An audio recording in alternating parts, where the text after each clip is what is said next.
भगवत गीता के नाम कुछ पल हर शाम चैनल में यह अनाम आवाज़ एक बार फिर आप सबों का स्वागत और अभिनंदन करती है।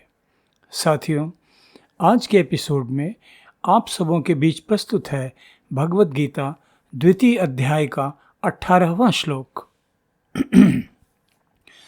अंतवंत इमे देहा नित्य सुक्ताः शरीरिणः अनाशिनो अप्रमेयस्य तस्मात् युद्धस्व भारत। इस श्लोक का सरल अर्थ इस प्रकार है।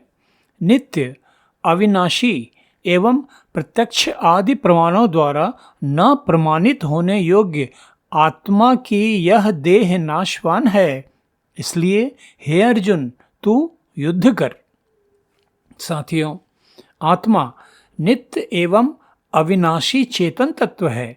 इसे प्रत्यक्ष, अनुमान, उपमान तथा शब्द, इन चारों प्रमाणों के द्वारा प्रमाणित करना अथवा दिखला देना संभव नहीं है।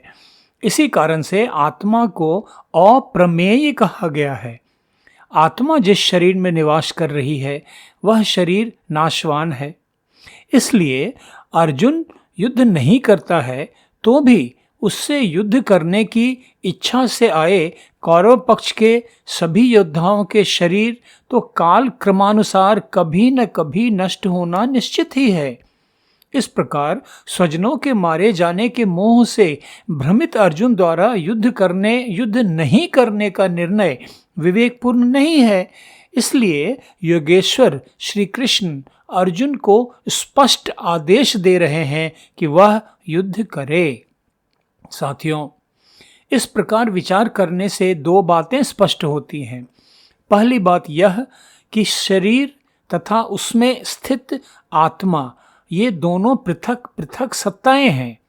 आत्मा एक अविनाशी सत्ता है तथा शरीर जड़ नाशवान सत्ता है।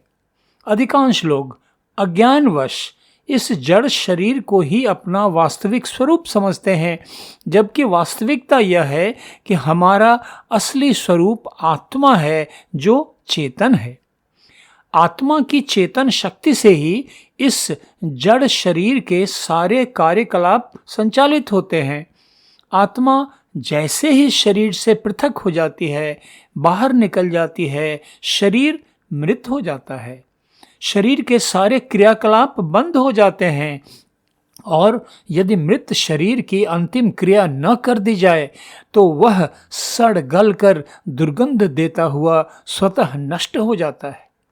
किंतु परमात्मा रचित माया का हम जग जीवों पर कुछ ऐसा बंधनकारी प्रभाव है कि हम सभी मनुष्य नाशवान जड़ शरीर को ही अपना असली वास्तविक स्वरूप मानते हुए पूरा जीवन बिता देते हैं।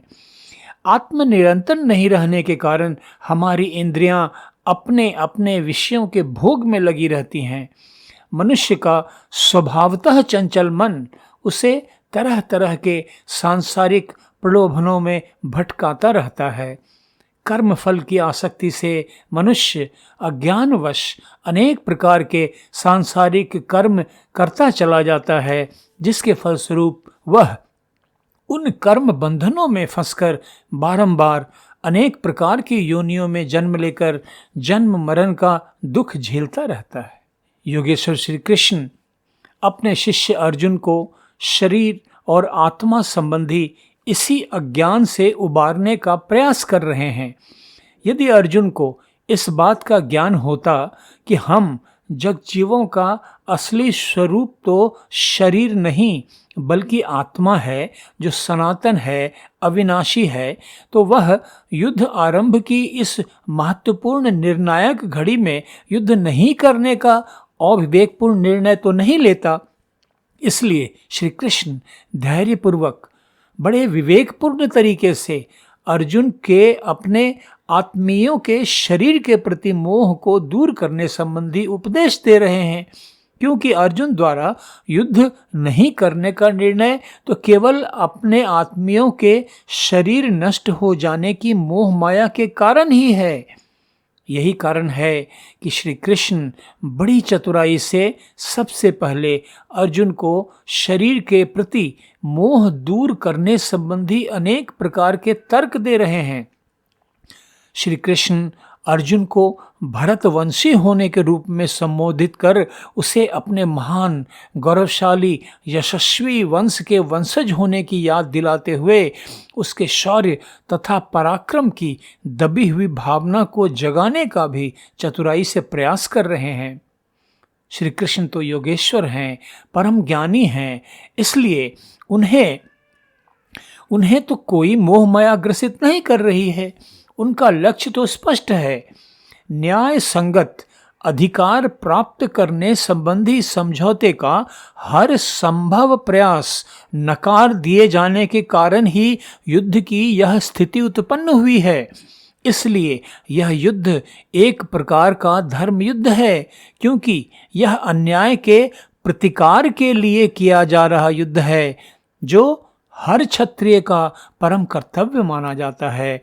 यही कारण है कि श्री कृष्ण को तो कोई मोह माया नहीं सता रही है और वे अर्जुन को स्पष्ट आदेश दे रहे हैं कि वह युद्ध करे। न्याय परायणता के लिए हो रहे किसी भी युद्ध में तो हर क्षत्रिय का धर्म होता है कि वह नाशवान शरीर के जीने मरने संबंधी चिंता से परे हटकर युद्ध करे। न्याय परायणता के लिए अपने नश्वर शरीर की बलि चढ़ा देने से पुण्य ही अर्जित होता है, इसलिए इसमें किसी प्रकार के संशय की कोई बात ही नहीं होती है। न्याय संगत लोकहित के लिए वीरता पूर्वक युद्ध करते हुए प्राणों का बलिदान दे देना तो किसी भी क्षत्रिय के लिए बड़े गर्व की बात होती है। योगेश्वर श्री कृष्ण यहाँ अर्जुन को यही समझाने का पूरा प्रयास कर रहे हैं। तो साथियों, हम जग जीवों के लिए भगवत गीता के इस प्रसंग से जो शिक्षा मिलती है वह तो सचमुच अनमोल है। जैसा मैंने अभी अभी कहा, हम अधिकांश मनुष्य इसी अज्ञान में पूरा जीवन बिता देते हैं कि मूल प्रकृति के पंच तत्वों से बना जड़ शरीर ही हमारा असली स्वरूप है। बारंबार यह बताए जाने पर भी कि हमारा असली स्वरूप तो हमारी आत्मा है, जिसकी चेतन शक्ति से ही यह जड़ शरीर संचालित होता है। दुर्भाग्यवश हम सचेत नहीं होते। जब हमें इस बात का पूर्ण बोध हो जाता है कि हमारा वास्तविक स्वरूप तो आत्मा है, तो जीवन के प्रति हमारा पूरा दृष्टिकोण बदल जाता है। हमारे आचरण में सात्विक प्रवृत्तियां पूरी तरह प्रभावी हो जाती हैं।